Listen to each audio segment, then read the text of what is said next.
Barter transactions. Barter transactions remind me of my class 3 textbooks, which used to explain about transactions which used to be executed in the Harappan civilization, wherein people used to trade milk for wheat and they used to exchange that, as there was no currency prevailing at that point in time. There was no exchange, there was no legal tender. However, things have evolved over a period of time. Now we have legal tender, but transactions which involve barter are still prevalent in the industry. There are various industries which depend upon certain barter transactions. What would be the VAT implication on barter transactions from a UE VAT perspective? Hi everyone, I would like to welcome you to the podcast series of Everything Tax by Anderson. This is an initiative to share our tax knowledge with everyone. I am Gaurav Chugani, a tax manager with Anderson.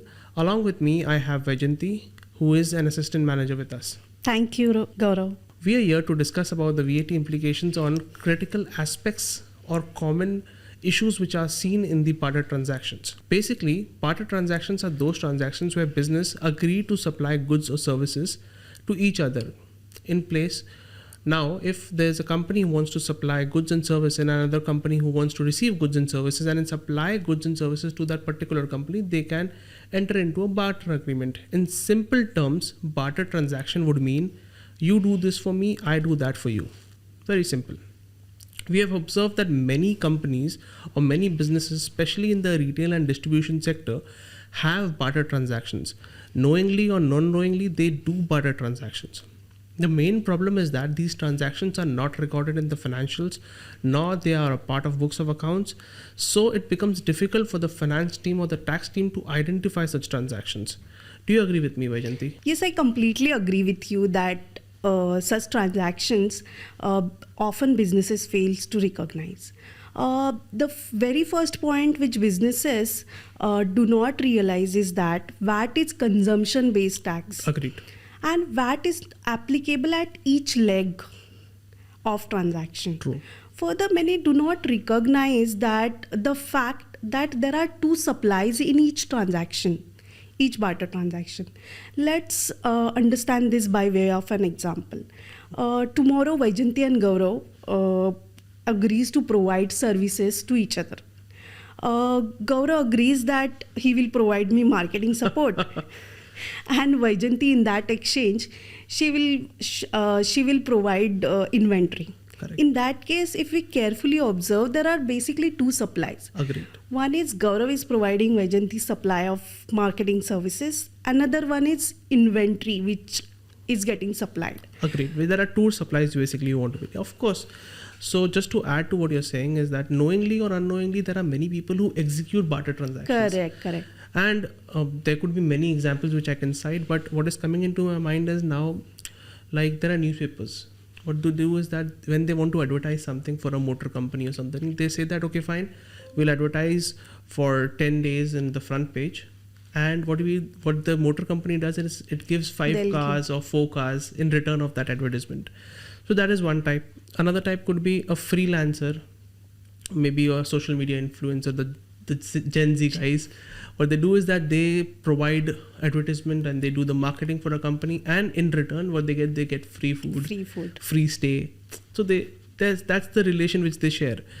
Apart from that, one more transaction which is coming into my mind is statistical companies. There are few statistical companies who deal in data. Their transaction, the barter transaction is of data. You give me data, I give you data. So their business operation is based on that.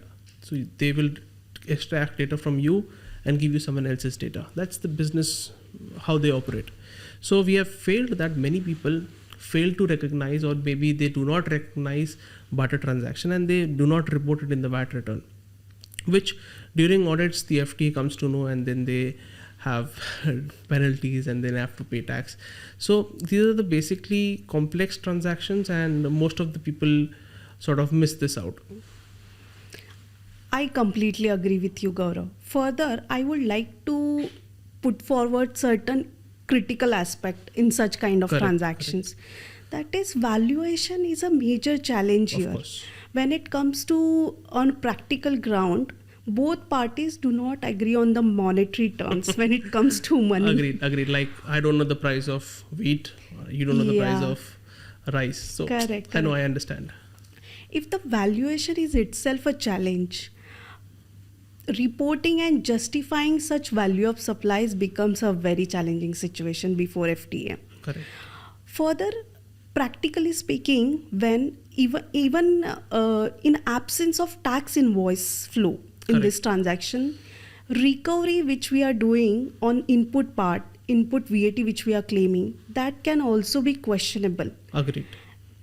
Even if I see if both the parties are issuing the tax invoices are in place, still remains the question on input tax recoverability. Totally agreed. Because there is no intention to pay is formed by either of the parties. Correct. In these transactions. Correct. So what I think is that barter transactions should not be executed in the very first place. That's my personal stand. But there are many companies who depend upon Barter-Type transactions, like statistics companies and companies who are dependent upon retail or distribution, which has that element of barter. In such a case, to safeguard themselves, they should follow the following. Number one, they should document the flow of the transaction. Both legs of the transaction, both the supplies should be defined, valuation should be there, everything should be there. Second, there should be a determinant for the valuation part. It should be as per fair market value, because I can rate my rice at X and you can rate your wheat for Y. So there should be a parity as per market value. Correct. Then settlement of consideration, like you were saying.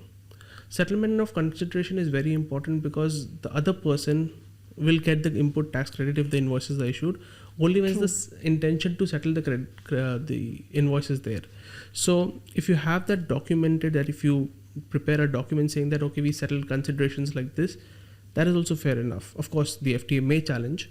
Then what I understand is that the agreements and contracts should be well drafted. The responsibilities and roles of each party should be well captured defined in the entire barter transaction. So this is what we suggest the companies to maintain. However, these transactions are common and they cannot be overruled. But yes, since these are complex transactions, we wanted to discuss with you. Thank you, Gaurav. I agree that such type of transactions are complex in nature and should be executed more carefully. We hope that we have provided our detailed analysis on barter type of transactions. Feel free to reach out to us for any further queries on the topic. And if you have any business related specific transaction wherein you need our advisory support. Signing off for now, this is Vaijanti. Watch out for more interesting, insightful podcast on everything tax by Anderson UAE.